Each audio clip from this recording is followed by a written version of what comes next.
Hello and welcome to City TV. This is the City TV special. We're bringing you coverage of the 26th New Patriotic Party Delegates Conference, which is happening at the Koforidua Technical Institute in the Eastern region. My name is Bernard Avle. I'm here with Richard Dela and Godfred Akoto. Boafo, gentlemen, good evening. Welcome to the program. Good evening, Bernard.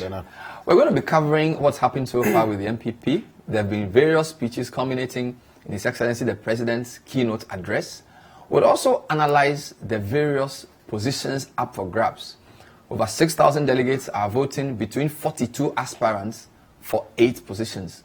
We'll let you know what's going on there. This program was interactive and live. You can join us by the WhatsApp number that will be on the screen shortly. When we come back, we'll cross over to Koforidua and bring you our first interview. This is a City TV special on NPP Delegates Conference. Don't go away.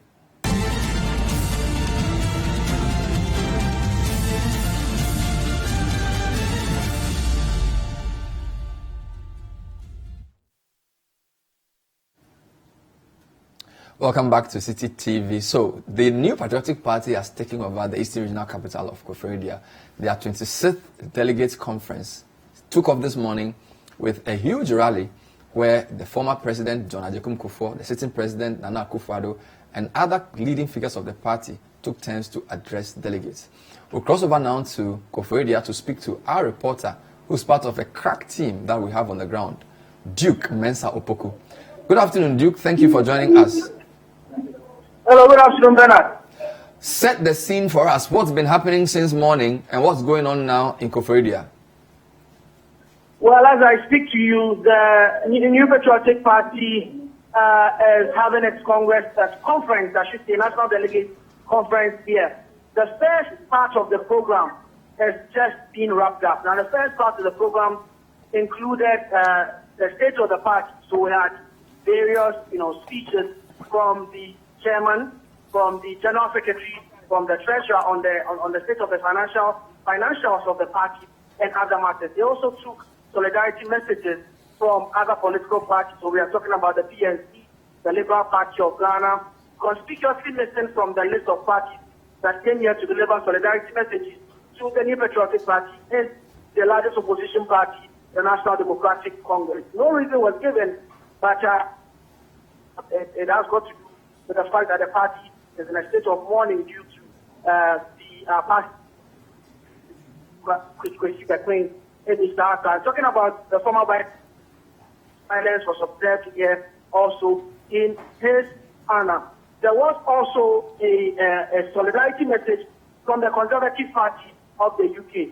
The New Patriotic Party and the Conservative Party of the UK are brothers and sisters in terms of political ideology, in terms of subscribing to center-right ideology of politics. So they were also here to deliver their solidarity message. One which was very hard for the NPP faithful to take was the fact that the Conservative Party rep boldly criticized the show of, let me say, posters and flamboyance, to put it that way, flamboyance and the display of resources here at the party. He felt that that was not really a good thing to show off in politics, and he chastised their sister party in Ghana, that is the New Patriotic Party, for what was on show here at the New Patriotic Party conference here in Koforidua. As I speak to you, the podium has been handed over, the program has been handed over to the Electoral Commission to start the second phase. To start the second phase of the program, which is the real deal, the elections, where we have 41 aspirants contesting for 8 positions, and over precisely 5,000 delegates will be casting their ballots for various positions into the National Executive Committee or the Steering Committee of the New Patriotic Party. There are 3 specialized elections. What I mean by that is that it's not open to each and every delegate. The youth organizer, that is the tertiary students confederate, that's 8 wings of the New Patriotic Party. TESCON and the youth organizers and other members of the youth, they are youth organizer. Same for the women's organizer. The women's organizer will also be voted for by the women's wing of the party. And then the national coordinator will also be voted for by the national wing of the party. Apart from these 3, all the other positions, from national chairman to the three deputy national vice chairmen, or vice chairman, to national organizers, national treasurer, and all other positions will be voted for by the delegates in general. The color and the mood of Koforidua has changed right from the beginning up to the evening to this morning. The whole place is awash with New Patriotic Party colors. So the delegates are ready, and the Electoral Commission has taken over, and soon the voting will begin here at the school field of the Koforidua Technical University Center. So, Duke, how long is voting expected to last for, and by which time would we know who the various winners are? Well, it's a little past 3:30, so it should, if everything goes on as planned, it should start at most in the next 30 minutes. That's around 4 o'clock. Voting should end at most in there are specialized polling stations, so that's about 13 different polling stations which has been allocated to the various regions and various specialized. The delegates will be expected to go to their designated polling stations to do that. So that should be over in about another 3 or 4 hours. So we are looking around 7, 8 in the evening. And then the counting, that is where we're expecting it to take a very long time. Over 5,000 votes are going to be sorted out first and then counted. So all things being equal, we're expecting the counting to go into the wee hours of today and the early hours of tomorrow. So somewhere 2 a.m., 3 a.m., 4 a.m., that's where we should be expecting the results coming in, if everything goes as planned. So we understand there are 8 various positions being aspired for. Which of the contests do you sense is going to be keenly competed for? Which of the contests have serious battle lines drawn? Well, I would say for that of the national chairmanship, between the national chairman, Dela, evening team, the dark horse in the race is political scientist Dr. Richard Amakuba. But the lines are, when it gets onto the ground, a canvassing in terms of the jostling, even in terms of space, in terms of branding of the candidates, and in terms of feet and boots and men on the ground, that there is very little to choose between the two. That is between 4-time national chairmanship aspirants, evening team. This is the 4th time to be contesting for this position. And then the acting national chairman, Dela, the arguments have been far and varied. I mean, the play advocates are arguing that he's the one who, in spite of all that happened, within the last 3 years, when Boafo and Koforidua had to be taken out of the party or suspended, he has assessed national vice chair, took the bull by the horn, was able to organize the party and led them into victory. So you don't change a winning team. And so their slogan is maintain lead. But civilian team, on the other hand, is arguing strongly that, well, there are a whole lot of other factors that brought the NPP in power. NPP is office not because of the hard or extraordinary work of late, but it's due to a lot of factors, including the underperformance of the Mahama government. And he actually has a big plan for the party. That's why, for 4 times consistently, he's always wanted to get into that position and implement the big ideas. But in terms of the way the presentation is going and campaigning and even resource-wise, Dr. Amakuba is far behind the two. And in terms of even presence and people to argue for, so it will be very difficult to say that he's up there with the two. But for the two, it is very, very, very heated between them. The next one is that of the National Youth Organizer, a specialized election where we see an election being conducted, or the delegates who vote for are from TESCON and from the youth wing of the party. Now, the battle really is between 3 candidates, or there are 4 candidates in 4. The first candidate is Henry Nanabuachi. Henry Nanabuachi currently is the Deputy Executive Director of the National Service Team. Now, he served as the head of events. He served as head of events under the current National Youth Organizer, that's Samuel, who is going for the National Organizer position this year. He has been galvanizing support right from the time that the party got into office. During the last election, he was Ashanti Regional Campaign Coordinator for Samuel. He is on the ground here, and they say he's the perfect replacement for Samuel. So one of the taglines of his campaign is perfect replacement. There's also Dominic Koforidua. Dominic Koforidua is currently the Deputy National Youth Organizer of the party. He was selected by the current youth organizer, Samuel Oku, as deputy. And he says that he's worked in the shoes of Samuel. He's worked with Samuel Oku. And for him, it's not about communication. It's not about talking. For him, the job is on the ground. So he's called the field marshal because of how he keeps in touch with the grassroots and how he's attached with doing the groundwork for the party. He believes that it's about time he gets promoted from Deputy National Youth Organizer to National Youth Organizer substantive. The third candidate, who's also quite a known face in the party, is Kamaldeen Abdullahi. Kamaldeen Abdullahi is currently the national coordinator of the New Patriotic Party. Kamaldeen, he says that, well, despite all the campaign that is going on between the two of them, despite all what the two candidates who declared first, that's Nana Boafo and Dominic Koforidua, he still believes that with the success that he struck as national coordinator, it's about time he translated that from the national wing to the youth wing, which is much more bigger than the national wing. He believes that he should be given the nod. So it's tightly between these three people. But then there's the fourth candidate, who is called Nana Dansa Apia. He is a law student, and he also believes that he has what it takes to be. But in terms of the sentiments on the ground, testing the pulse of the delegates, it could be a win for any of these three, apart from the fourth candidate I mentioned. Then the last hotly contested race is that of the National Women Organizer. Very, very, very heated. In terms of also the billboards you will see here, in terms of the brand, in terms of the booths and the feet and the women and the ladies on the ground, in terms of, the people who are going around doing the canvassing. It's between Kate Jemfua, who is the stalwart of the party from the Eastern region, served in various national positions, served as one-time Deputy National Women Organizer of the party. She says that it's about time that she is giving the nod to be the National Women Organizer of the party to succeed current Gender Minister Otiko Afisa Jaba. There's also Joyce Konofi Dempare. Joyce Dempare is the immediate past Greater Accra Regional Women's Organizer of the party. She was very instrumental in organizing the Greater Accra region for the Koforidua campaign in the 2016 election.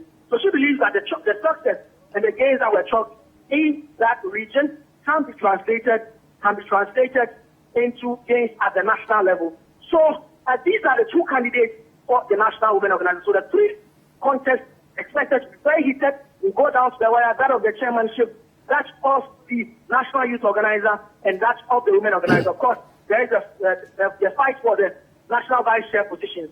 7 candidates, 3 of them will be selected, first, second, and third National Vice Chairpersons. And then there is also the National Coordinator, unprecedented. 14 candidates this year would want to be the National Coordinator. So out of the 14, only one will be selected. So then that is the state of the races here on the conference ground. Thank you very much, Duke. Before you go, my final question. What was the general mood of the NPP at the conference? Do you sense excitement? Do you sense defiance? Do you sense apprehension? Usually when you go for these conferences, you notice there's a lot of jama and shouting. I saw Lord Comey try to whip up the people before the president spoke. Am I wrong if I said, watching the television, it looked a bit low-key, or is this just because I'm not on the ground? Well, the excitement is here. The excitement is here, but I must tell you that the conference is dragged. So people were here as early as 7 a.m. until about 11 a.m. People are ready. So there are some of the delegates who have been gotten this morning. And the security checks, the kind of security checks that people sometimes have to go through, about 4 or 5 before you get onto the conference grounds. For me, from yesterday up until now, the excitement, you can sense excitement, but a bit of tiredness and a bit of sluggishness coming in. People are, because some is drunk. Especially when it was those started at 11 and there were lots of people have to sit down and listen to long speeches. And the president's speech was supposed to be the climax. But the picture didn't get out. After that time, some people were now looking for lunch. People were all over. They tried as much as possible to get people, the delegates, to sit down. But as people sit down for a long time, restlessness gets in. The excitement is there, but it's waning because people are getting tired. Thank you very much, Duke Mensah Opoku. Duke Mensah Opoku, one of our crack team of reporters on the ground at the Koforidua Technical Institute, where the governing New Patriotic Party is organizing its 26th annual delegates conference. They are choosing among 42 aspirants 8 positions. We'll cross over now to give you an excerpt of what the President Nana Akufo-Addo said moments before we came on air. The last time we met in 2014 in Tamale to select our national officer, we were in opposition, having lost the elections of 2008 and 2012. It was thus imperative that we elect officers who would unify the party and mobilize all its talents and energy to lead us to the all-important victory of 2016. Unfortunately, that did not happen. Our party became embroiled in a series of unnecessary disputes that undermined the coherence of the party. Fortunately for us, we benefited from the Akan adage that the family that does not have elders is a family to be pitied. The Council of Elders, under the intrepid leadership of the veteran nationalist and statesman C.K. Teda, stepped into the breach and initiated the process that led to the suspension of 3 senior elected national officers and a handful of others for anti-party activity. That decision saved our party and kept alive our possibilities of victory. We owe the Council of Elders, especially its leader, C.K. Teda, a great debt of gratitude for their action, an action whose validity, when challenged, was affirmed by the Accra High Court. We are equally indebted to the national officers who took on the responsibility of leading our party in those difficult circumstances.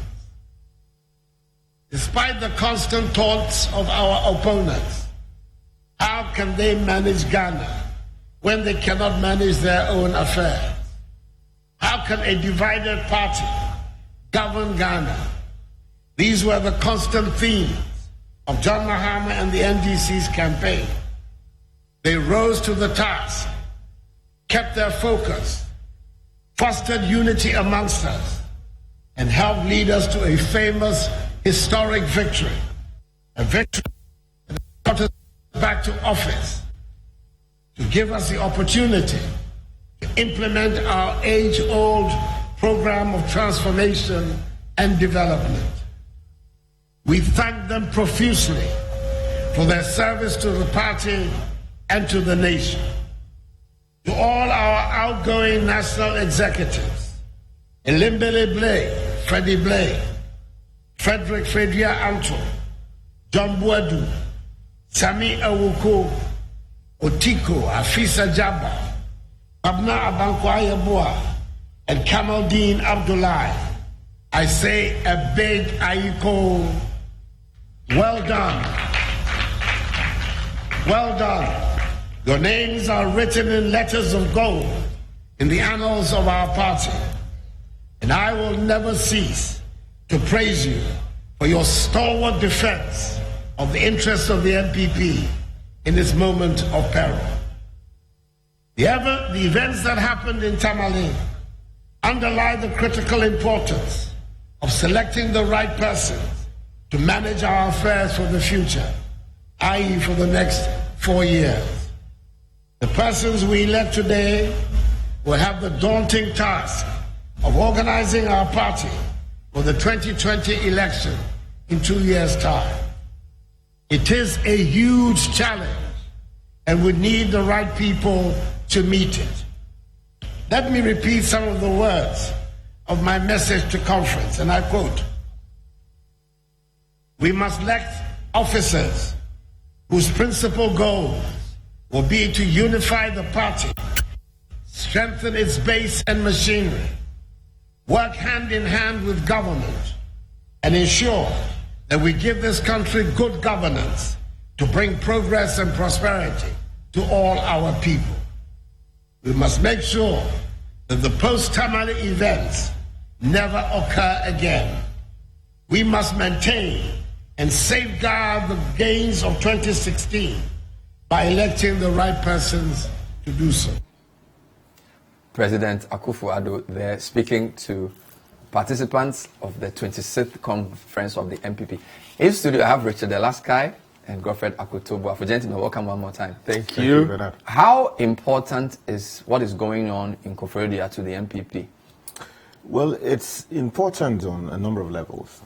This is a party that struggled out of the post-Tamale situation, which many people had said was likely to undermine the party's fortunes ahead of the 2016 elections.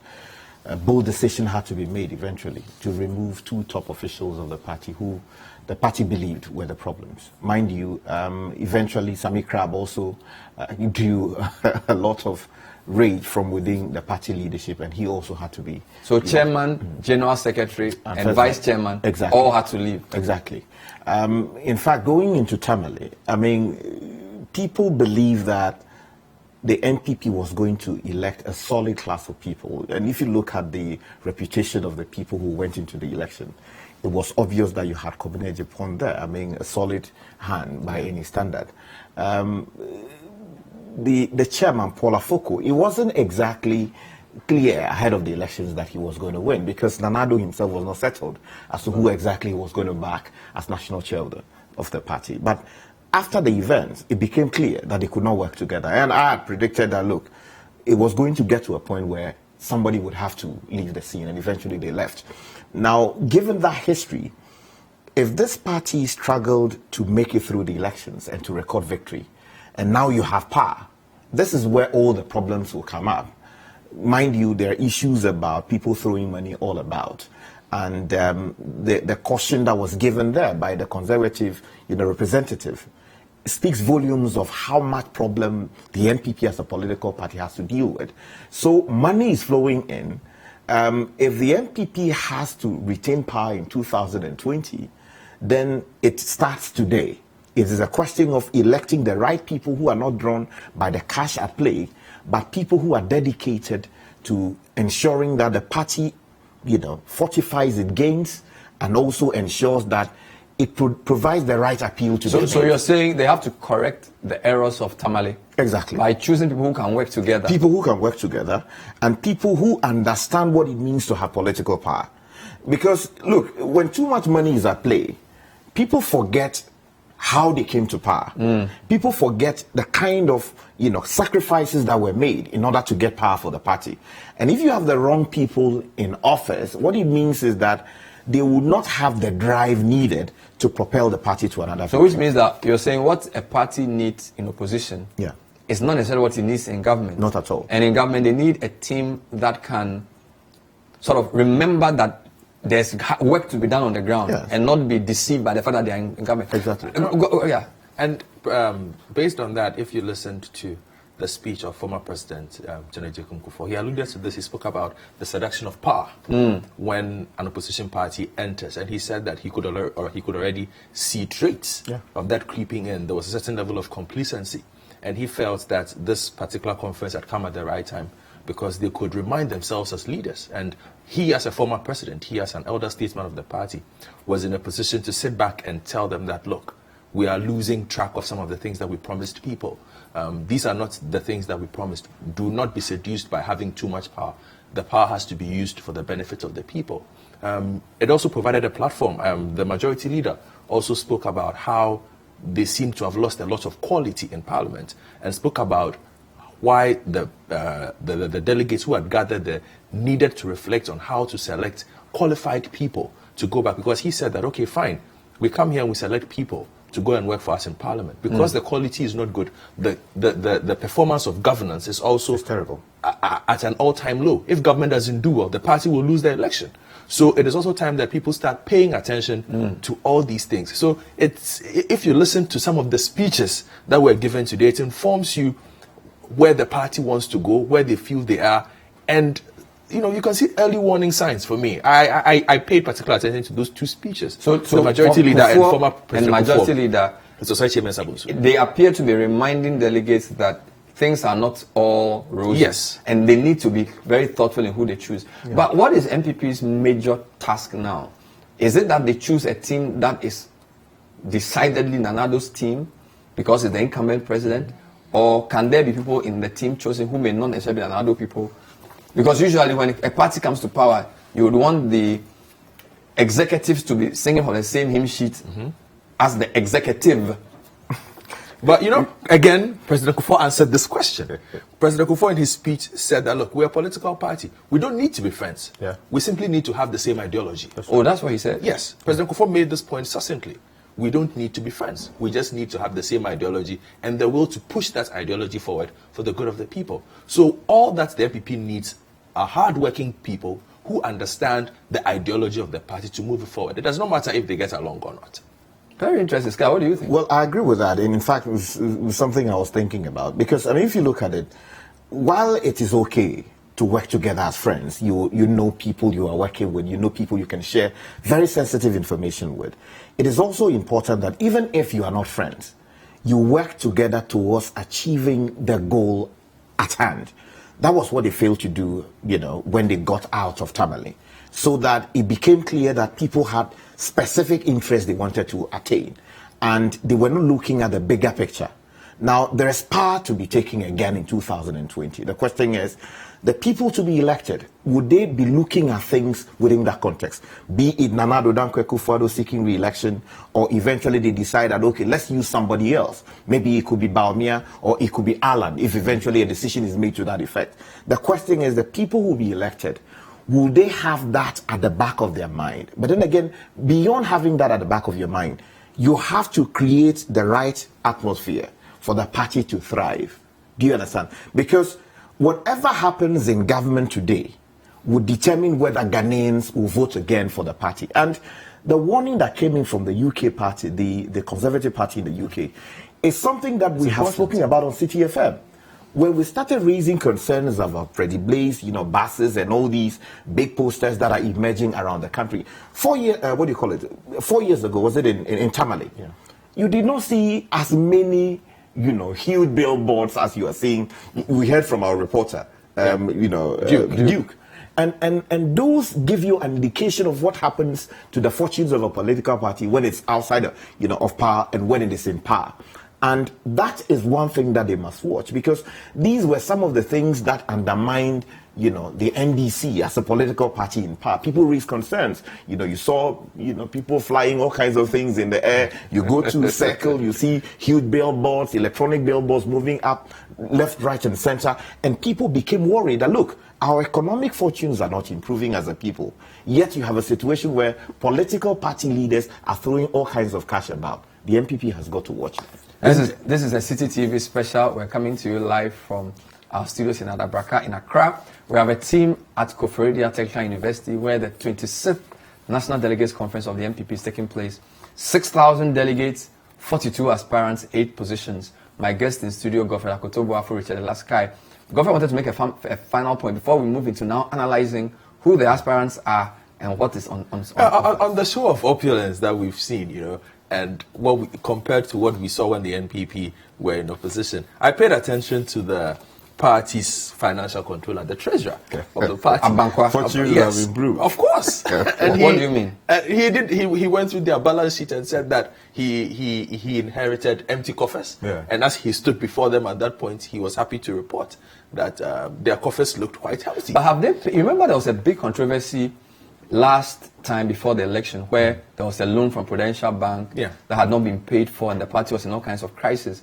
Isn't it interesting that 2 years into office, they already say they are in the black? Yeah, that's what I'm saying. It will be interesting to analyze, because I was thinking he was going to give us a bit more detail about how they had been able to raise money from where and how they had reached the kind of numbers that they had. But he said all the details had been presented to the Electoral Commission. I think perhaps the onus is also on us to follow up there and look at the kind of report they presented. But the final conclusion was that the books looked very, very good. And from the show that we are seeing there, that is being paid for allegedly reportedly from the party's coffers, it shows that the party is in root health.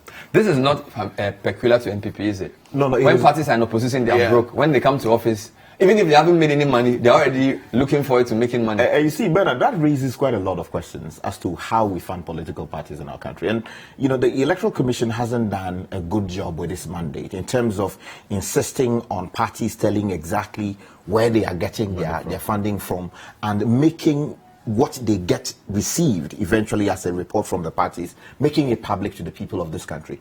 In fact, the constitutional provisions and, of course, the act establishing the Electoral Commission insist that this should be a yearly affair. In some cases, the political parties delay for as many as 3-4 years. In some cases, some do not even submit the reports at all. But what we do know is that the Electoral Commission still gives, authority to these political parties to continue to operate as political parties in our country. So you have a situation where parties are broke in opposition. For instance, the NDC. In opposition, they could not even pay for, adverts that they were running on a number of media, channels in our country. They were being chased out of some of their head offices. Exactly. Electricity bills could not be paid. But shortly after coming into office, we have just behind us here in Adabraka a huge edifice erected as the NDC's national headquarters. Now, the question you ask is actually visible if you look behind you. if the camera zooms in well, exactly. You can see and viewers, you may be able to see the. So we are leaders of NDC. Yes. It's just down the road from here. Yeah. So you ask yourself, a party that could not afford to pay for office. Exactly. Within a few years in office, could erect a multi-million-dollar office, and they started even building a university, all kinds of things. It even has a media center. Nicely built for us. It's nice for us. So you see, so it is the same thing we're seeing with the NPP now. That should trigger questions about how parties operate out of power and how they operate in power. Where exactly are the resources coming from? That we do not know.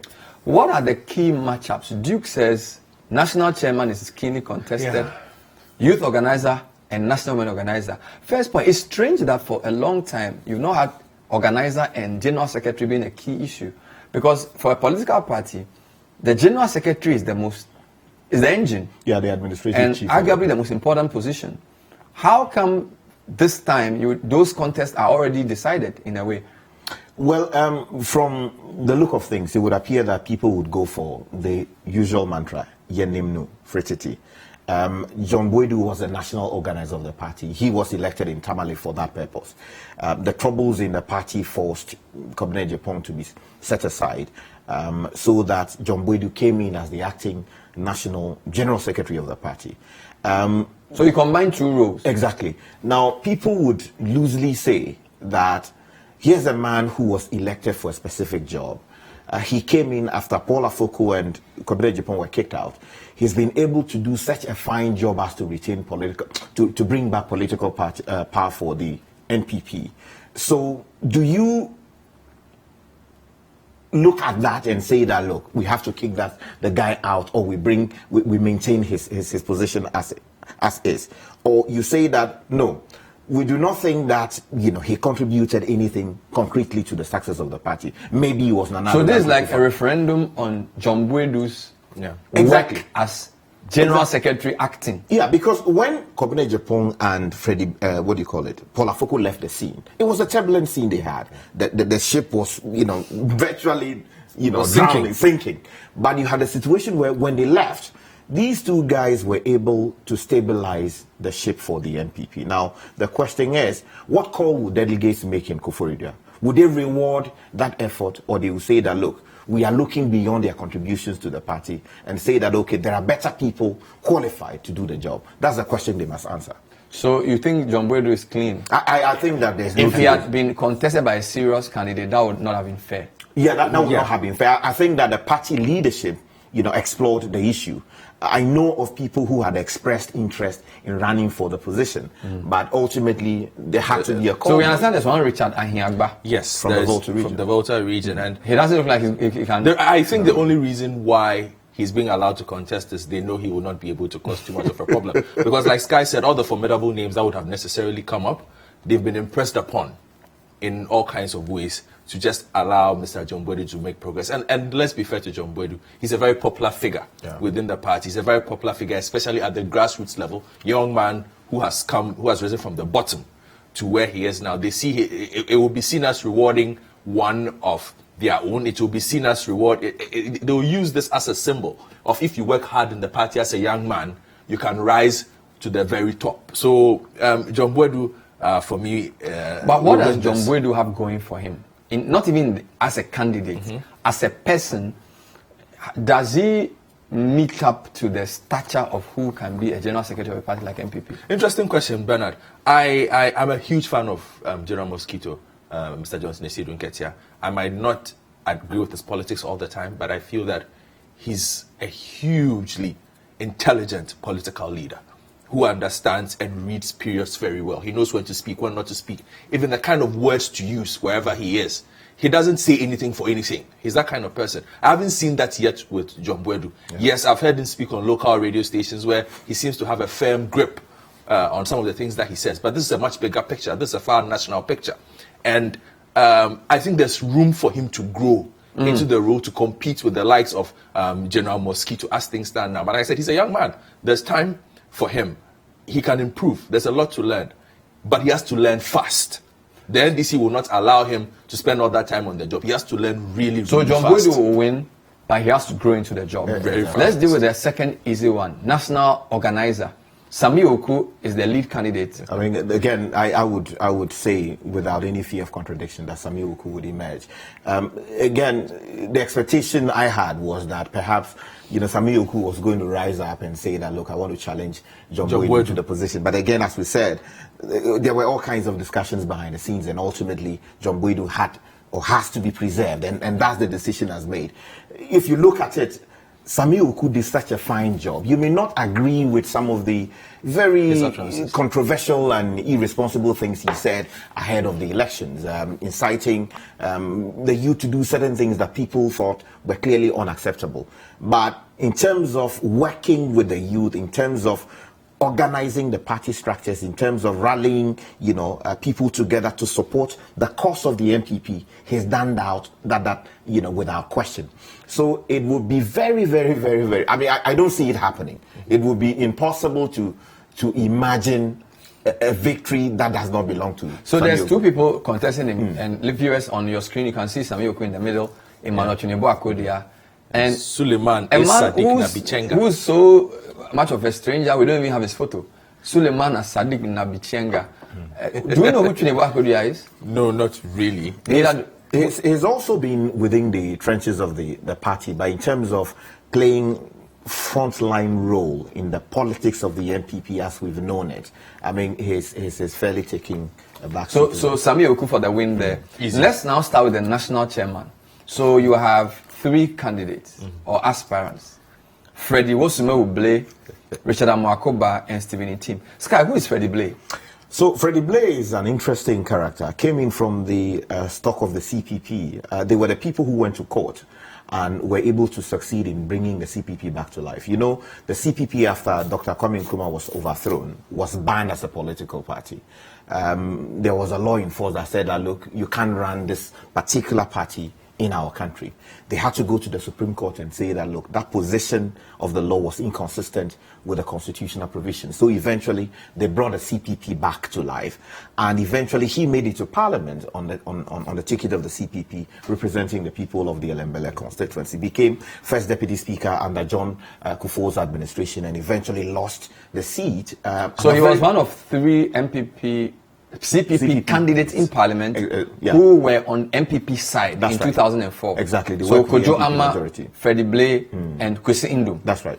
So what happened was that after the 2008 elections, that was when Kofi Boa came in with quite a lot of, finance from outside and his brothers. So NDC had been minded to uproot Freddie Blay. Exactly. Because he had become the Elembele Mugabe. Exactly. Good. So after that defeat, I mean, it was devastating. You know that they had to count the recount and count. And at the time, he was CPP still. Yeah, he was still CPP. So after that defeat, he had to make a choice. Are you going to stay with the CPP, which had gone into a frontal fight with him? Because it became really, really murky. There were things that the party said that he said he did not agree with, and people had all kinds of problems within the party. Eventually had to make a call. So he joined MPP. Exactly. He moved over and joined. How did he become acting chairman? Okay, so ahead of the Tamale elections, it emerged that Freddie Blay was working hard to get a national leadership position within the NPP. What worked for him was the endorsement of Nana Addo Dankwa Akufo-Addo, the candidate of the the party at the time. Was it a candidate? He wasn't a candidate at the time. He went in as a retired candidate, said he was going to reconsider his position, went to the UK, came back and announced that he was going to run. So Freddie Blay had the support of Nana Addo Dankwa Akufo-Addo, with whom he had worked in Parliament. Mind you, he was the Deputy Speaker. You know, the Honourable Nana Addo Dankwa Akufo-Addo represented the people of the Achime-Boakwa constituency. So that relationship was there. And I was in Elembele. At the time, Nana Addo was there and promised that when he won the elections in 2008, he was going to make Freddie Blay a minister within his government. At the time, Freddie Blay was angling seriously to become the Speaker of Parliament. So upon the endorsement of Nana Addo Dankwa Akufo-Addo, he made it in Tamale, and he became the first vice chair of the party. But, you know... So when Mr. Afoko was removed... Exactly. Was he the highest ranking vice chairman? Yeah. That's quite formidable. So to be CPP, and then within 8 years, to become a vice chairman of NPP, that's quite astronomical. Right? Yes, and I was just running those things through my head. It's quite unprecedented. So what is it that is it the daily guy he owns? Is it his job as former deputy speaker? Why did his stock rise so much? Well, but let's not kid about it. There's two reasons. Yes, his very personal relationship with Nana Akufo-Addo, and he's a very wealthy man. Yeah, he's wealthy. Yes, he's a very wealthy man. Everybody. Are you speaking on authority? Yes, Mr. Freddie Blay is a very wealthy. Where did he make his money from? Well, he's not been a minister before. No, but he's been in publishing. He's been in all kinds of businesses. He's a very astute. So he's actually a businessman. Yes, he's an astute businessman. He's very. Because he's not been a minister. No. He's been a businessman for years, and it's not like he's new money. Freddie Blay is old money. Yeah. You understand? So these are the two things that have helped him. And if you look at the narration from Sky, he's somebody who has enjoyed a very close relationship. For some strange reason, he gets along very well with Nana. And his wife, Gina Blay, is an ambassador to Germany. Yeah. She's Ghana's ambassador. So Freddie Blay became acting chairman by reason of the problems with Afoko. Yes. And has he... So can we credit NPP's victory to him? Don't forget President Mahama referred to him as Opana. During one of President Mohammed's campaign trails, it will be hard. It will be hard, Bernard, because, like I said again, he hadn't been in there that long. You talk about the move from political ideologies from CPP to the NPP. These are two ideologies that are so wide apart. Yeah. There's no middle line between the two. So he's taken some convincing over the past 8 years. And so much work had been done by that time. He did play a role. It would be wrong to say, but I feel that the NPP had done just so much work with so many people. You cannot put it there. And once you run that comparison between him and Mr. Stephen Intim, which we will get into, you will realize it is very hard to place credit at the doorsteps of Mr. Blay. You didn't hesitate to say John Boydu steadied the ship as General Secretary when Kwame Japan left. Yes. Yet you are hesitating to attribute or give Freddie Blay the same... because if you listened even to Nana Addo Dankwa Akufo-Addo today, you listen to President Kufuor, he made mention of the fact that the Council of Elders of the party held the party firm. It wasn't Mr. Freddie Blay. It was the likes of Mr. Tedam, Mr. C.K. Tedam. It was the likes of Reverend Asante Ntwi, who stood up and said, this is what we are going to do. Let's move this party forward. And even based on the strengths of Nana Akufo-Addo himself, he's somebody who's very strong within the party. When he speaks, there's very little resistance. So at that point, once these strong personalities, once former President Kufuor, all of them had gotten involved in that particular situation, steadying the ship became a bit easier than it would have been for Mr. Blay by himself, as Freddie Blay, with his 8-year history in the party, to say, I'm going to steady the ship. That's why I don't want to give him so much credit in that light. So can we say that based on what you are saying, Freddie Blay's stature may not be as solid in the NPP as we think? And he is not a clear-cut favorite for chairmanship. Well, what I would say is I cannot take the credit away from him. The reason being that, look, there were a number of attempts that were made to reinstate Kobene Japan and Paul Afoko. Yes. Freddie Blay understands politics. He understands how politics works.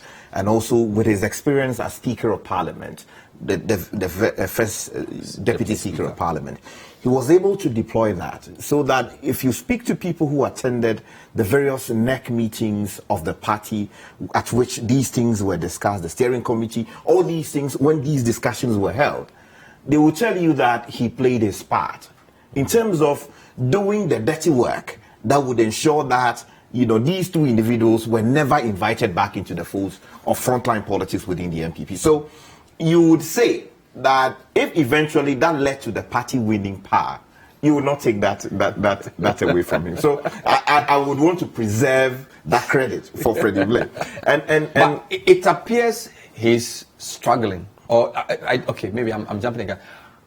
Why is Freddie Blay having to, for example, talk about bringing in minibuses? You see, Bernard, it appears that it's not as clear-cut for him. Yeah, you see, that is the outsider phenomenon you have within the NPP. NPP doesn't just easily accept you like that. They are always suspicious of people who are not true blue NPP. So if you are coming in from outside and you want to play such a cardinal role within the structures of the party, you'll be treated with suspicion. Speak about Dr. Papako Sindu. I mean, here's somebody who returned from the US, played his part locally, assemblyman, eventually made it into the John Kufuor administration, a minister responsible for economic planning, eventually was made minister responsible for energy, and then moved to the position of, public sector reform ministry. It was gradual reduction of his influence within the party, within the government. But again, it was clear that people were not so comfortable with him, looking at him as an outsider. So again, it is the same treatment that some people would want to give to Freddie Blay and say that, look, yes, we recognize the fact that he worked with us in Parliament. We recognize the fact that he's become the acting national chairman of the party. But then again, can we truly say... Pascal, he was the deputy speaker for NPP. His newspaper is, to all intents and purposes, pro-NPP. Yeah, he was. So wouldn't it be a bit conservative for NPP to say Freddie Blay is not really an insider, that is an outsider? I mean, he's been working for the party for at least 10 years. Yeah, but you see, that's what it is. That's why the NPP is the NPP. Let's watch a short clip of President Akufo-Addo speaking about corruption. Then I'll bring in the complaints that have come in terms of even vote buying. But the president, apart from speaking about the general welfare of the government, spent some time during his speech to talk about corruption. Let's view it. Reforms of the public procurement process to shift it from an emphasis on sole sourcing to more competitive tendering enabled savings of nearly 1 billion Ghana cedis to the public exchequer last year. We have seen greater accountability of public officials. The allegations of corruption and/or misconduct leveled against the 2 deputy chiefs of staff at the presidency, against the minister designate for energy, against the minister for trade and industry, cash for seed scandal, against the suspended Upper West regional minister, were investigated by independent agencies, i.e. the police or parliament, and found to be baseless and without foundation. That was the basis for my lifting the suspension against the Upper West regional minister and returning him to office. Yesterday, on my return in the evening from the state visit to South Africa, I received the police report on the Australia visa scandal, which has exonerated the suspended Deputy Minister for Youth and Sports from any complicity in the visa fraud. I will lift his suspension on Monday and return him to office. And I intend to maintain this approach during my entire tenure. The same principle of accountability motivated government's decision to call for a police inquiry into the conduct of the then president of the Ghana Football Association, as revealed in the now famous Anas number 12 documentary, and to begin the steps for the dissolution of the GFA in order to create the grounds for sanitizing the administration of football in our country.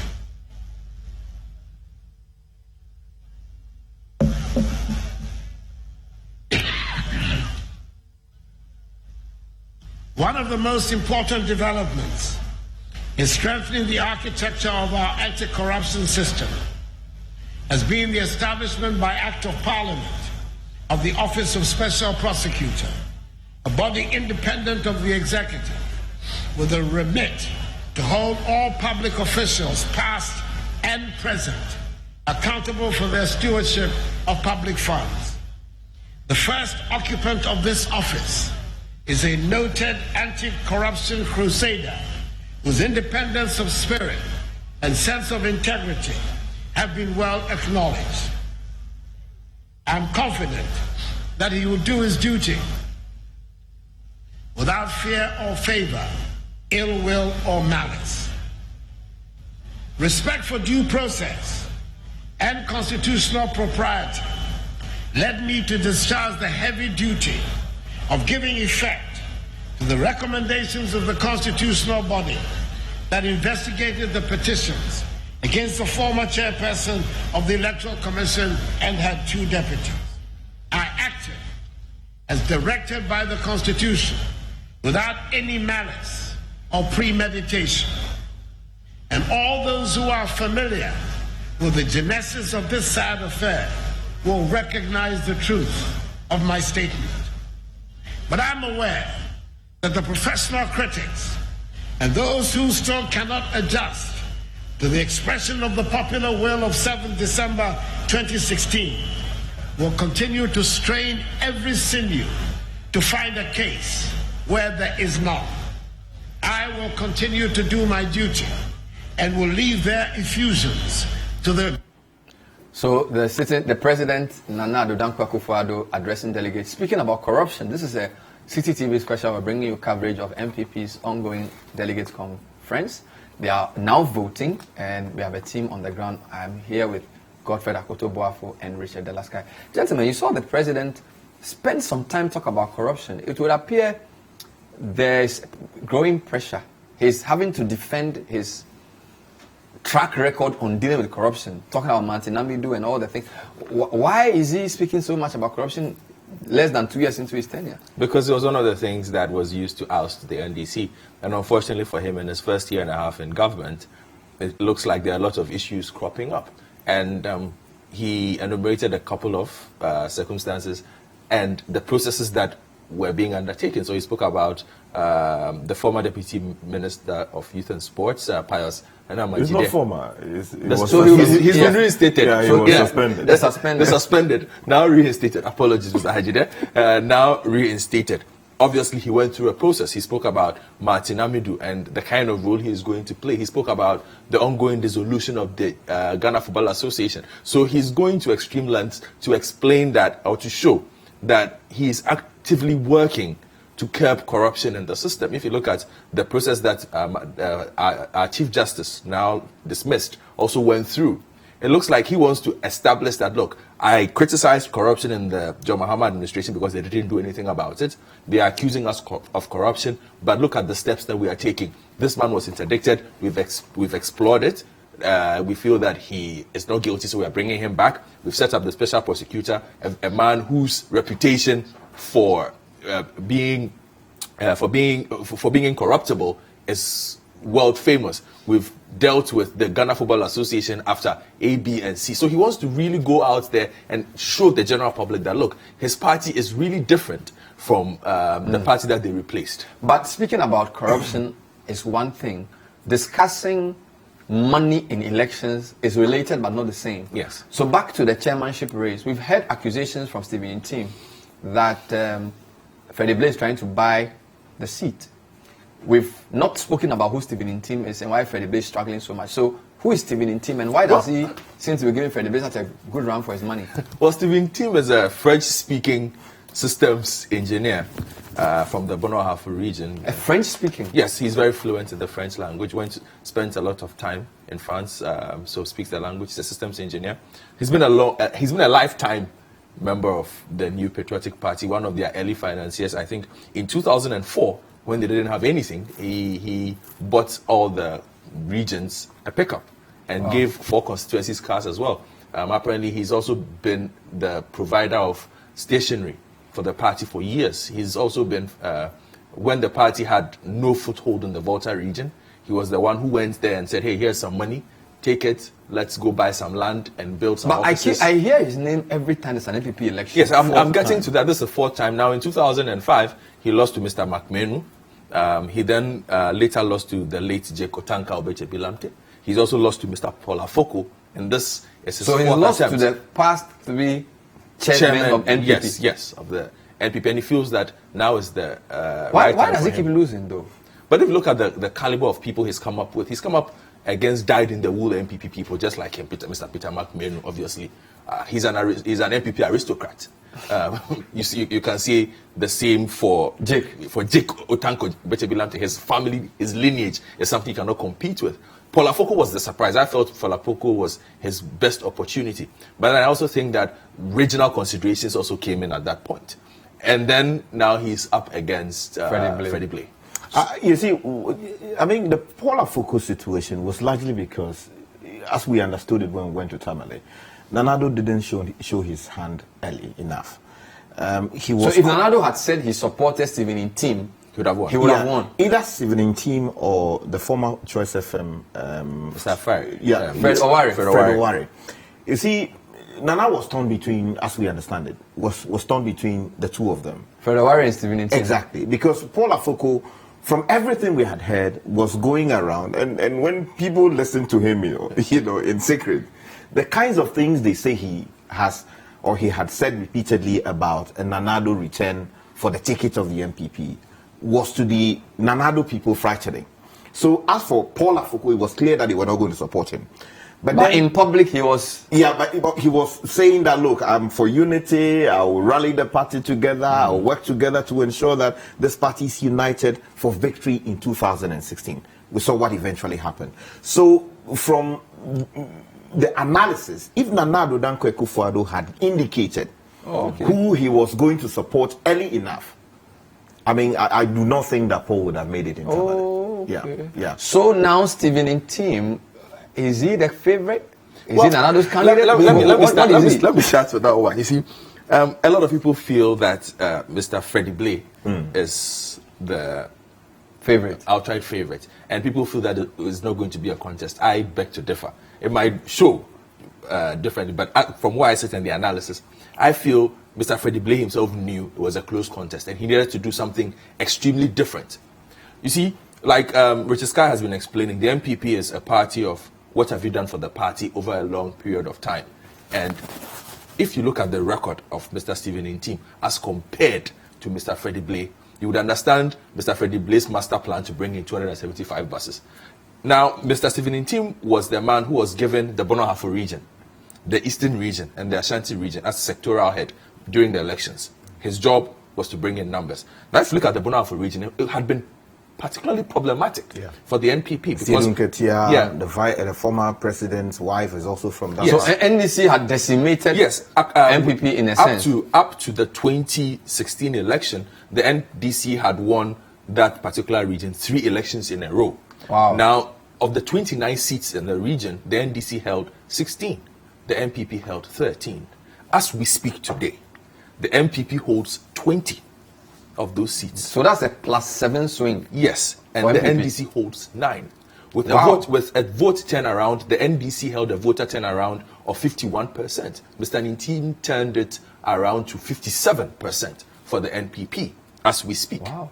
Is it from the BA? Yes. Yeah. If you look at the Eastern region as well, it was a party that was supposed to be the home grounds of the NPP, but in the 2 previous elections, the NDC had gained grounds, and it was one of the target regions. They even wanted 1 million. Yes, it was NPP. It was one of the targeted regions for the NPP to go and reclaim votes and increase numbers. They did just that. The Ashanti region, they did just that.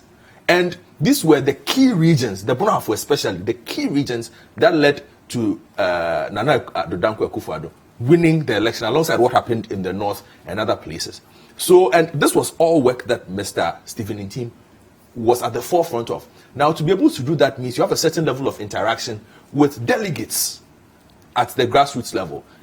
This is 4 years of interaction constantly.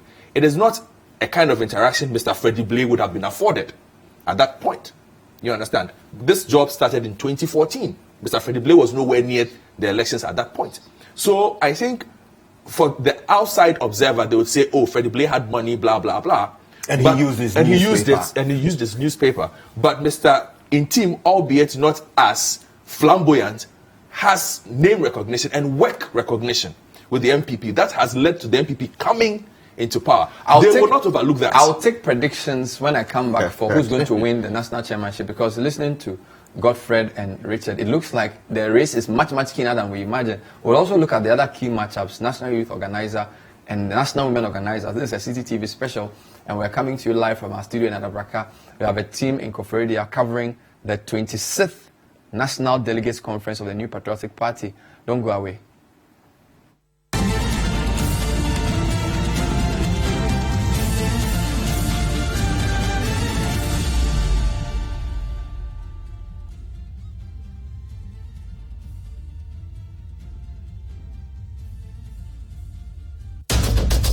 Tune in to The Point of View, Mondays and Wednesdays at 9 p.m. as Bernard Avle takes the news further.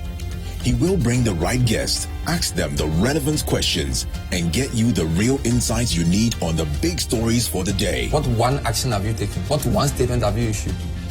Well, we've been issuing statements, even this... on the specific issue of... This very one. Of no bed syndrome. Since you are saying that you've heard this before. Well, we keep talking. The Point of View with Bernard Avle, Monday and Wednesday nights, only on City TV.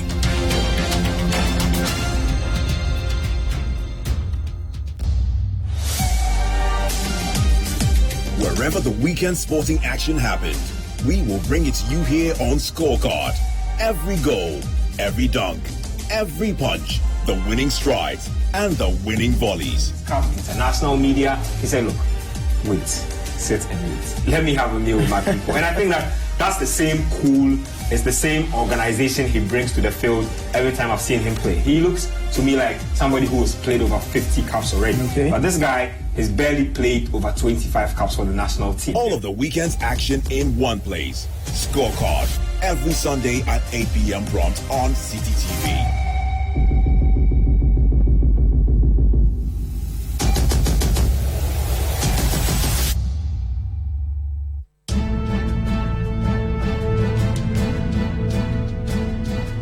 It's engaging, detailed, and loaded with factual and incisive analysis. It's The Big Issue, your preferred Saturday morning news and current affairs analysis program on City TV. Tune in this and every Saturday at 9 a.m. and hear the newsmakers discuss the top issues for the week. At that time, Charlotte was complex. I'm not defending Charlotte. I'm talking about the way we behave like hypocrites and ostriches in this country. At that time, she was a perfect person. It's The Big Issue with Stella Madonu on City TV. This and every Saturday at 9 a.m.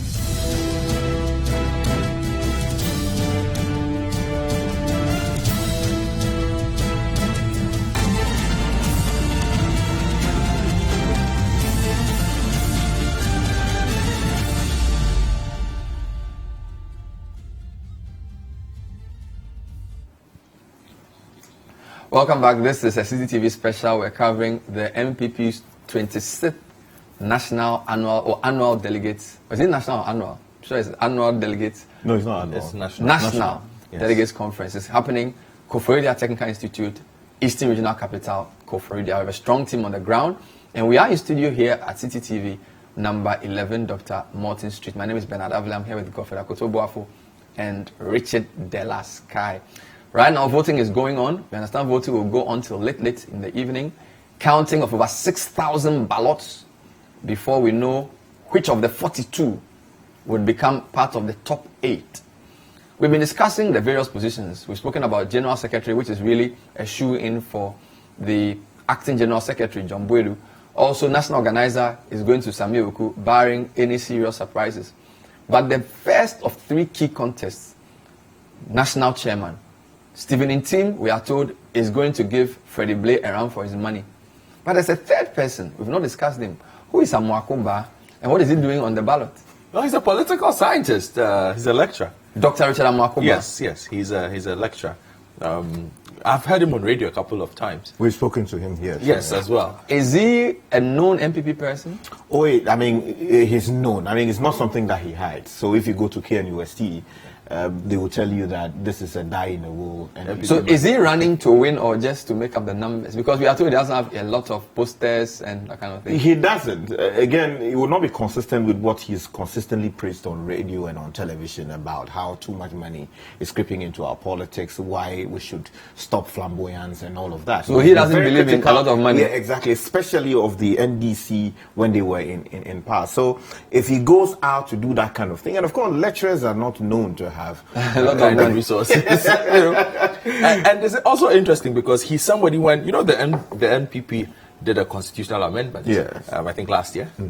He was a firm opponent of some of the amendments that were made in that constitution, and he fought against certain parts. I think that he just wants to make a statement with this one, to announce his presence in the party. These things are good. It's good strategy. Perhaps the next reshuffle, we might hear his name in there somewhere. So who is going to win? Bernard, good money is on Freddie Blay. But I look at it and I think that it's going to be it's much closer than we think it will be. But Freddie Blay still wins. So it will be much closer than it has been put out to be. Do you think this buses will damage NPP? The bus issue? Because it should. I mean, and viewers, I'm going to show you some newspaper headlines on this kind of thing. There's a couple of stories. For example, the Ghanaian Observer, 275 buses not for NPP, that kind of thing. It's made a lot of news. Yep. The anti-corruption people have been speaking about this, and the Observer is talking, for example, about the fact that they are trying to deny that he is the one buying the buses. This is John Boydu's narrative. Yes, and so John Boydu, being the acting general secretary, now trying to defend Freddie Blay. We've heard Martin Amidu say he's going to investigate. I mean, this is getting very serious. It is getting serious, and it has got to get serious because, look, you cannot get around this so easily. Here's a political party that was very critical of the NDC opulence. Now, if you come to power promising that, look, Muahuntono, I will make sure that it happens. The NDC was not running Ghana to the glory of God. When I come, I will make sure that, things happen in this country. Your economic fortunes change. Now, we still hear complaints about ambulances not being there. We hear that buses to take people from one part of the national capital to the other, some are sitting at home. The BRT, they are on strike. Exactly. So when Ghanaians hear that even when people are rushed to hospital, in some cases they are not treated, they are told no bed. Hospitals have been built. They have not been put to use. They are still sitting there. And then from nowhere, Freddie Blay, an individual who is able to command so much, influence as to get a bank that was struggling previously and now doing business to commit so much money to this particular initiative. It raises all kinds of issues. People would ask themselves, have you solved our problems for us? As a political party in government, have you dealt with our concerns? And it feeds into the narrative that, look, political parties only preach holiness when they are out of power. And when they come into power, they do all kinds of things. So this will be damaging, and I can guarantee you that the NDC will not let it go. And it is good President news. Mahama tweeted about this earlier today about the 275 buses, where he said, is this the same UMB that they said my brother bought, which gave them the loan for the buses, and he ends with an LOL. Yeah, because so Mahama's tweet points to the NDC's views on the matter. Exactly, because if you look at it, the minority made quite a lot of political meal out of this. They filed a motion in Parliament which was eventually thrown out by the Honorable Dua Jaho, Right Honorable Speaker of the House at the time, because he thought that, look, this was a matter which was being dealt with at, the level of Shiraj. So he didn't want to go anywhere near. In fact, it was a matter some people had even thought that, look, we should send to court. In fact, he even went to court. And the court said, look, there was an issue of locus, so they threw the matter out. So if you look at it, you don't come to power as a political party that was very critical of the 14th deal, very critical of how that bank was run under NDC, very critical of some of the loan facilities that had been given out, allegedly to Ibrahim, which many claimed had contributed to the bad fortunes of the bank, eventually leading to the decision to say, let's let the bank But go. how does giving a loan for purchase of buses become a problem? Because you know that in modern times, you borrow against balance sheet. You borrow against cash flows. You don't borrow against collateral. So what's the problem? And if you listen to Sky, the point is this. There has to be political correctness about some of these decisions. You don't criticize a bank, the takeover of a bank, make political capital out of it for 2 years. And it wasn't a one-day thing. It was for 2 years, every single day, harping on about how the presidency was being used to take over and ruin this bank. And then come into government, and the person who at a point is your acting national chairman goes to activate a loan from there to purchase buses for you. It just is wrong. Okay, let's move to the national youth organizer. But before you even move, let me make this point. Like, the minority leader at the time, Oseche Mesaboso, told us that, look, once the Honorable Dua Jaho did not allow them to move the matter on the floor of Parliament to get it to a conclusion, they were doing their investigations, and eventually they were going to put their reports out in the public domain. About the bank? About the bank. Did we see the question is, where is that report? And now that you are in office, where is the investigation? Has it been done? you don't just tell us all kinds of things in opposition. Then when you come to power and you have the apparatus of the state behind you, you cannot investigate and let us believe or not believe. Let me just find out what you said in the past. The antipathy that we are seeing with the spokesperson of Intim versus the spokesperson of Freddie Blair and all those things, is there a potential that if this doesn't go well, it could lead to a major rift in the party? I don't think so. I don't think so. You don't think so? I think this will go pretty smoothly. But the only worry no is matter how it happens. if Mr. Blair loses it, he says, Charlie, the buses, no. But the General Secretary says the buses are not Freddie Blair buses. You see. He says the buses are for the party. Bernard, this is a bad move. And you see, the communication around it. So hold on. Is it that it was party buses that Freddie Blair wanted to usurp because he was desperate to win? Or is Freddie Blair buses that the party wants to cover up and say that it's for the party? Which is which? Bernard, there's no clarity around the issue. So which one do you believe? I cannot believe any. The reason is that, look, I believe what Freddie Blair put out there. That the buses are his. Because that is where the narrative started from. Yes. That is where Richard Nyamba and co all started coming into the. It's only last week that John Boedu and co started saying that these are NPP buses. We've had Freddie Blair buses for 2 months now. But he's the acting chairman. Where was he 2 months ago? You see, the issue around this is, he had promised much earlier that he was going to provide buses. The buses are now coming in. Now, what Richard Nyama tells us is that Freddie Blair contracted the facility, got John Boedu to sign off on it as a witness. In other words, as General Secretary or as John Boedu? General Secretary of the NPP, but merely as a witness. So he's not a party to the agreement. Who is paying for the buses? Freddie Blair. That is clear. That is clear. That if something happens today, they are going straight for him. He is the person who will be held. So he's the one buying the buses. So he, from if you look at the narrative like that, then he is the one buying. When the you buses. interviewed the spokesperson, did he deny it? No, he didn't deny it. He said that he was the guy who promised. So these are Freddie Blair buses. Yeah. Yes, but you see, when you read the narrative from John Boedu, then the impression is created that this is an NPP arrangement. The buses are being brought in for purposes of establishing a scheme that makes cash flow, very good and easy for the NPP. Is it a truck road they are going to run? They say they want to commit it to the management of STC. And management of STC has agreed that they will run the buses and get a commission of around 15%. So it wouldn't be used by MPP? No, it will not be used by MPP. It will be used to raise money for MPP. For constituency level activities. Exactly. So each bus basically represents a constituency. And, Wow. Let's talk about the National Youth Organizer. Yeah. Who are the key contenders and why is it such a hotly contested race? Well, it's the youth, the MPP. And I think Samuel Oku did an outstanding job of making the role relevant. Because the MPP needed to find a new demographic to woo votes from. And I think if you look at the numbers and the demographics of those numbers that helped them put that 1 million plus gap between themselves and the NDC, it tells you the kind of work that But if you look at your analysis of what the incumbents have done and how they've all become favorites, from that analysis, Kamaldeen should be the favorite. Because he's been the Nasara coordinator. Yeah. Unless you're telling me Nanabi is also incumbent in a way. No, but Dominic Kwesi Adua, has worked with Samuel Okufo. Was he his deputy? Yes, that was deputy. So he's also incumbent in a way. Yes, that was his deputy. You know, and he's a guy who enjoys, as his nickname goes, job day ground, who enjoys the groundwork. The groundwork. He's not your social media guy, he's not your TV guy, he's not your radio guy. So it's a three-way fight between Kamaldeen, who's the second on the right from your screen, and then Edria is on the left on the screen, and Nanabi is on the far right. Yes, very well resourced. So those are the three.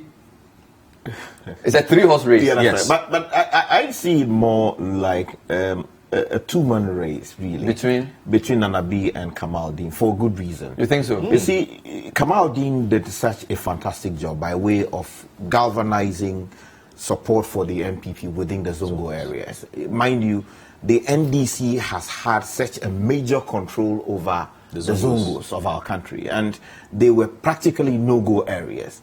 But, you know, he was able to do such a fine job together with some of the national leaders of the party who are from the, you know, Islamic stock. Yeah. So he has so much respect. So can we credit, for example, Madina for the Minister for Zongo Development as one of the benefits of having Kamaldeen? Exactly. Because Madina Zongo is a very prominent part of the Madina. That, and he was here. Yeah.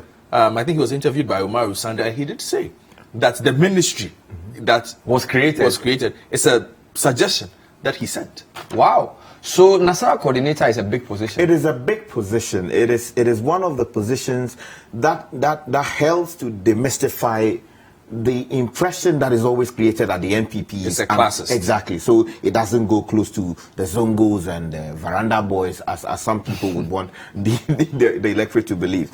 But you see, he has a formidable challenge coming in from someone who also wields so much Nanabi? Nanabi is the deputy chief executive or executive head. Yes, of executive the national, director. Exactly, Deputy executive director. National Service Secretary. Henry Nana Boachi. Exactly. So that puts him in. But where did he come from? Who was he before he got there? Oh, he's a Prempeh boy.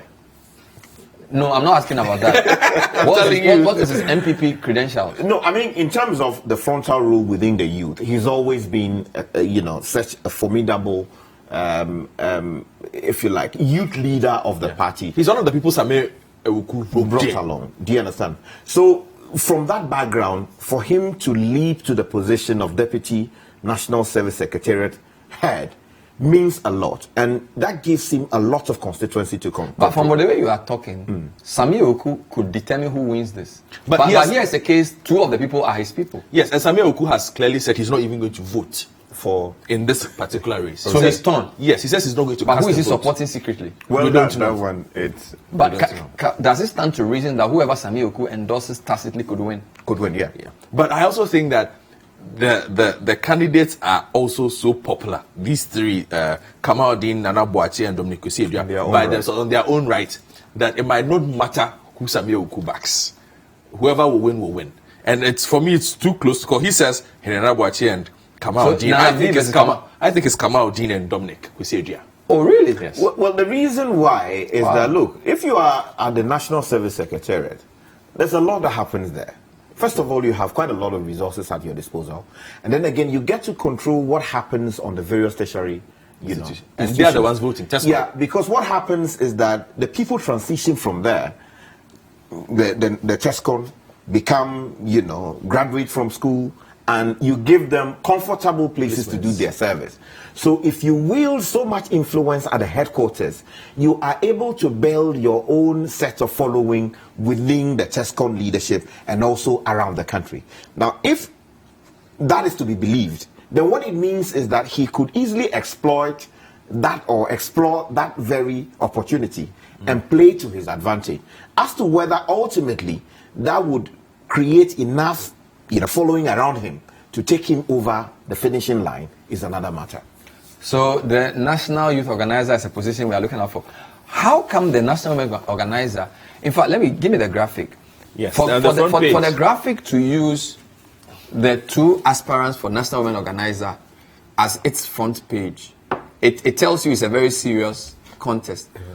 Where is this contest coming from? Why is this so fiercely being? Who are the aspirants? Well, Kate Jemfua used to be a deputy for the previous organizer, Madam Otiko Jaba. And I think they did an outstanding job in the last election. That is the advantage she comes in with. She would have national prominence with the women. They did a fantastic organizational job.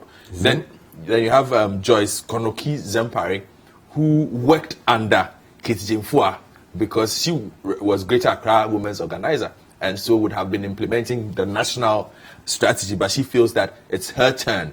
And both women are formidable in their own rights. Okay? One is well resourced. Yes, both of them are well resourced. Yeah, but one is so Jemfua was Otiko's deputy. And who is Joyce? Joyce was Greater Accra Women's Organizer. Who will have the support of the incumbent? I think Kate will carry it, and Sky is alluding to one being much better resources. Who has more resources?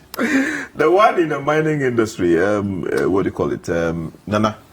Is it Kate? Kate. Yes. So I'm told that she is one of the formidable people in the diamond mining industry, and so it's a very fierce battle. Exactly.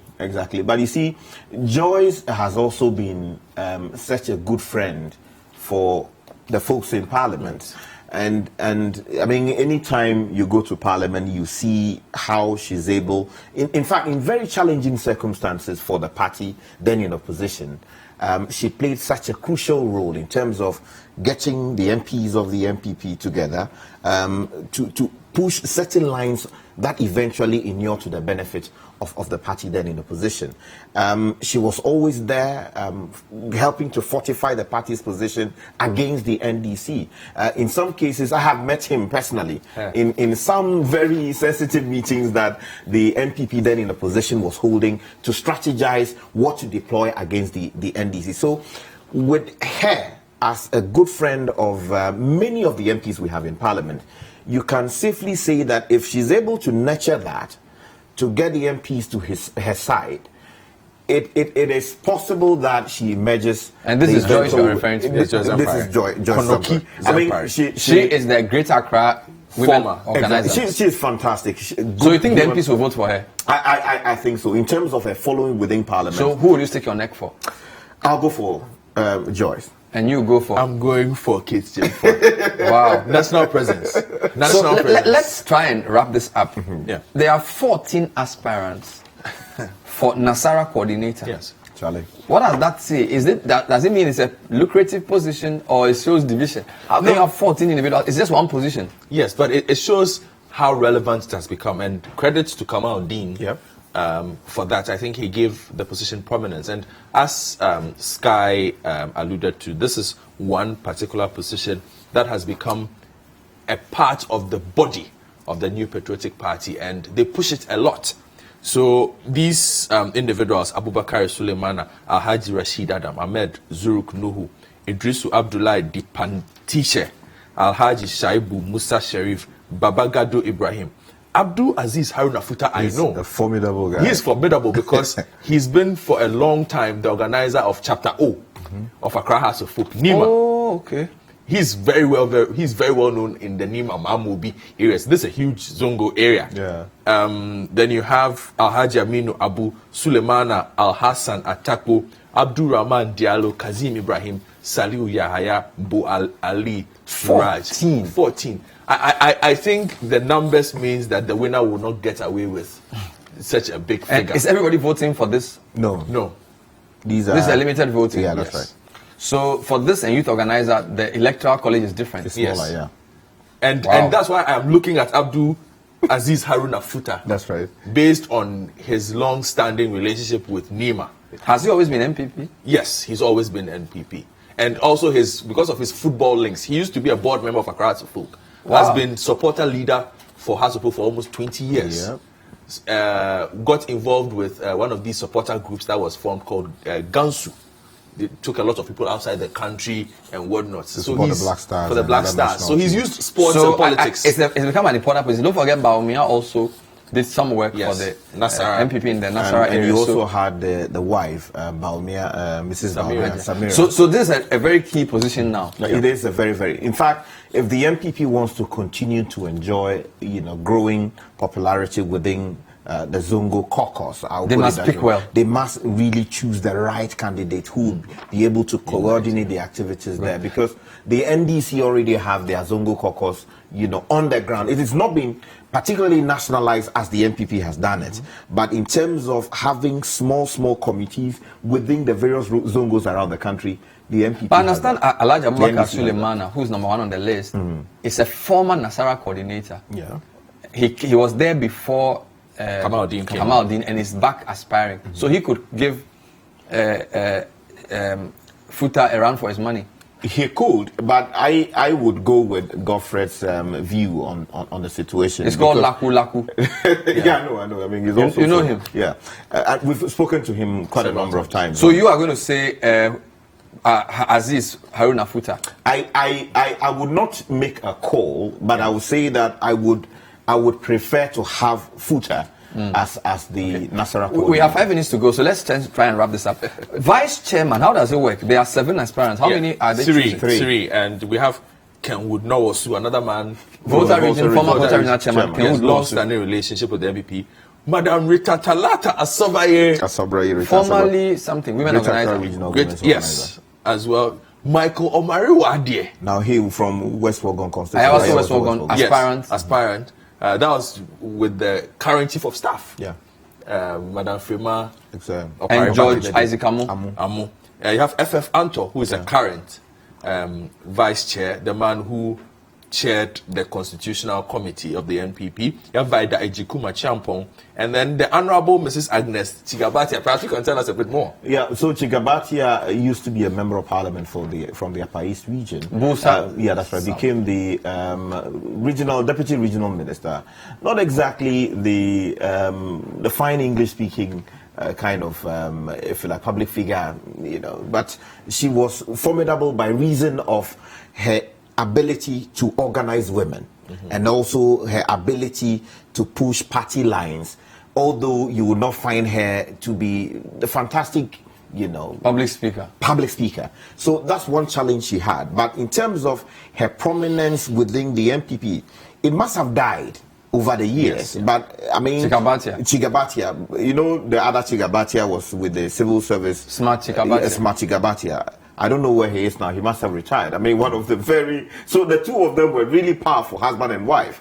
The husband in civil service, the wife doing politics. It is going to be a very, very, very keenly contested. Who will be your top 3? I would choose FF Anto. So he will maintain his. Yeah, I think that he would maintain his position.